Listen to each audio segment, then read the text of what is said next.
నియోజకవర్గంలోని 8వ డివిజన్ తూర్పు వీధిలోని సింహాల సందులో గురువారం రాత్రి జరిగిన భారీ అగ్ని ప్రమాదం స్థానికులను కలిచివేసింది. విద్యుత్ షార్ట్ సర్క్యూట్ కారణంగా మంటలు చెలరేగి జనసేన కార్యకర్త వెన్నవల్లి తారకరాం ప్రసాద్ నివాసం పూర్తిగా దగ్ధమైంది. ఈ ప్రమాదంలో ఇంట్లో ఉన్న నగదు, బంగారం, దుస్తులు, ఫర్నిచర్ సహా ఇతర గృహోపయోగ వస్తువులన్నీ అగ్నికి ఆహుతయ్యాయి. అనూహ్యంగా మంటలు చెలరేగడంతో కుటుంబ సభ్యులు బయటపడినప్పటికీ ఆస్తి నష్టం మాత్రం తీవ్రంగా జరిగింది.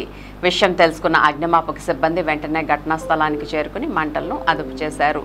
మంటలు నియంత్రణలోకి వచ్చేసరికి ఇంటి అంతర్గత భాగమంతా పూర్తిగా కాలిపోయింది. ఈ ఘటనపై స్పందించిన APSRTC Vijayawada zonal chairman, Janasena party Eluru నియోజకవర్గ ఇన్ఛార్జి రెడ్డి అప్పలనాయుడు శుక్రవారం బాధితుడిని వారి ఇంటి వద్ద పరామర్శించారు. ప్రమాదం జరిగిన పరిస్థితుల్ని అడిగి తెలుసుకున్నారు. తారకరాం ప్రసాద్కి అన్ని విధాలుగా సహాయం అందించేందుకు జనసేన పార్టీ అండగా నిలుస్తుందని హామీ ఇచ్చారు. జోనల్ చైర్మన్ వెంట డివిజన్ ఇన్ఛార్జ్ ఒబిలిశెట్టి శ్రవణ్ కుమార్ గుప్తా, స్థానిక నాయకులు సుధాబత్తుల హరీష్, స్వామి, పవన్ తదితరులు ఉన్నారు.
ఈ రూమ్ మొత్తం